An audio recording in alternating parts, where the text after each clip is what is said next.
2025 foi o ano em que o Vasco viveu 5 anos em um ano.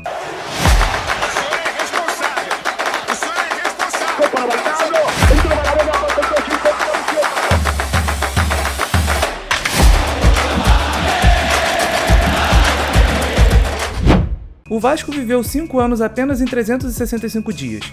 Um ano que começou com dúvidas, passou por crises, trocou de técnico, viveu vexames, noites históricas e terminou com um vice que doeu como poucas vezes na história recente do clube. Em 2025, o torcedor vascaíno voltou a sonhar. Sonhou com título internacional, sonhou com organização, sonhou com time competitivo. E por alguns momentos esse sonho pareceu muito real. Mas como quase tudo no Vasco, o caminho foi torturoso. Hoje você vai relembrar a montanha-russa que foi a temporada 2025 do Vasco da Gama, marcada pela chegada de Fernando Diniz, pela explosão de Rayan e por um final que quase colocou fim a um jejum que já dura mais de uma década.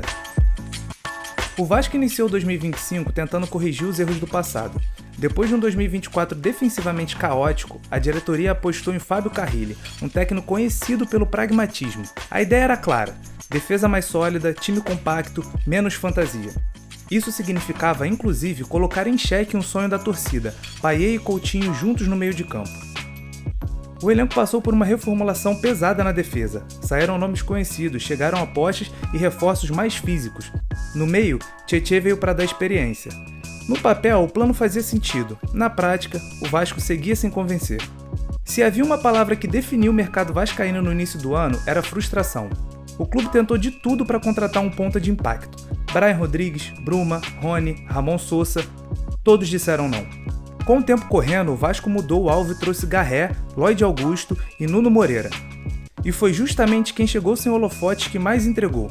O português Nuno Moreira se destacou, Lloyd virou símbolo de erro de mercado, e Garré nunca empolgou. Era um sinal claro, o planejamento já começava torto. No Campeonato Carioca, o Vasco fez o básico, sem brilho, sem ousadia, mas suficiente para chegar às semifinais. Contra o Flamengo, porém, a realidade bateu forte. O desnível técnico ficou escancarado. O Vasco não competiu, e ali, ainda em março, a imagem de Carrilli começou a ruir. A sensação era clara: esse trabalho não vai longe. Mesmo sem resultados desastrosos, Carrilli já estava desgastado. A derrota para o Cruzeiro, fora de casa, foi a gota d'água. A diretoria alegou problemas anímicos, mas o pano de fundo era outro: Fernando Diniz estava livre no mercado. Enquanto as conversas aconteciam, o Vasco mergulhou no caos. Em apenas 10 dias com Felipe como interino, o clube viveu briga pública por Capasso, vexame histórico, o 4-1 para o Porto Cabelo, derrota para o Vitória com um jogador a mais. O resultado? Marcelo Santana demitido, clube exposto e ambiente pesado. O casamento entre Pedrinho e Fernando Diniz, enfim, aconteceu. Diniz voltou ao Vasco com um sentimento de dívida. Queria reescrever uma história mal resolvida de 2021. E rapidamente o time mudou de cara. Mais posse, mais coragem, mais jogo apoiado. Os resultados ainda oscilavam, mas algo estava diferente.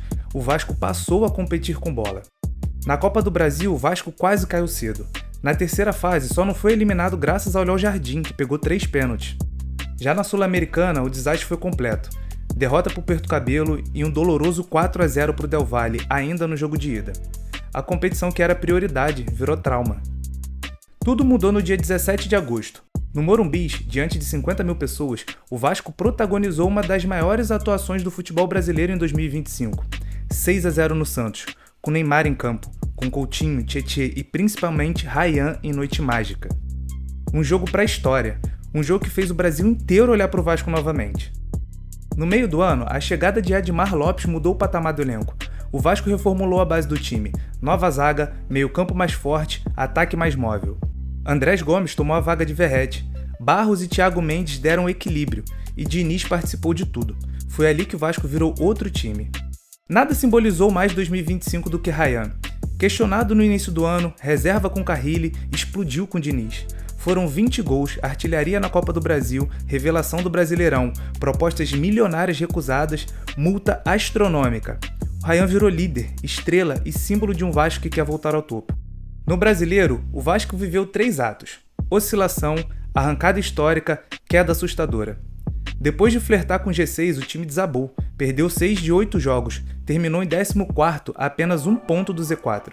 Sobreviveu, mas com cicatrizes. Nas semifinais da Copa do Brasil, o Vasco encarou o Fluminense. Jogos épicos, Maracanã lotado, Ryan decisivo, Léo Jardim herói. Na final contra o Corinthians, o sonho parecia possível. Empate fora, festa no Maracanã. Mas dentro de campo, o time não respondeu. Derrota por 2-1, um vice doloroso. O título escapou pelas mãos do Vasco. Fora de campo, avanços importantes. Recuperação judicial homologada, novo contrato histórico com a Nike, conversas sobre reforma de São Januário. Mas a grande incógnita segue sendo a venda da SAF. Pedrinho está desgastado, o clube à procura de um investidor. 2026 promete ser decisivo para o Vasco. 2025 não terminou com título, mas terminou com algo que o Vasco não tinha há anos: perspectiva. Há erros, há lições, mas há um caminho sendo pavimentado. E se o Vasco aprender com 2025, talvez 2026 seja o ano em que o sonho vire realidade. Deixe aqui nos comentários o que vocês acharam do ano de 2025 do Vasco. Também não esquece de deixar um like no vídeo e se inscrever no nosso canal.